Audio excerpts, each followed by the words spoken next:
welcome to Kathleen Color. Today I am testing the Surreal Skin Liquid Foundation from Makeup by Mario. Mario is a celebrity makeup artist and JLo is one of his clients.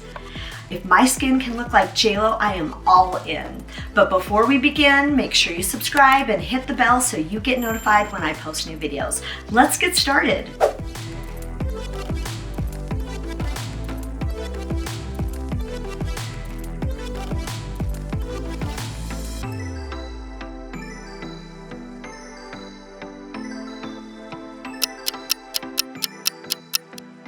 It's the end of the day, and on the Kathleen Color Scale, I give this foundation a 4. The things I like about this foundation are that it really does have a radiant finish. My skin looked glowy just like JLo.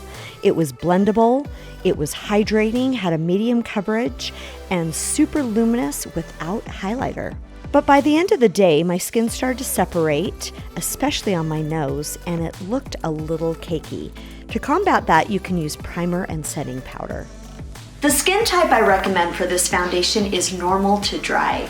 Thanks for watching. You can follow me on Instagram at Kathleen Color. Hit the like button, subscribe, and I'll see you next time. Remember, life is better in color.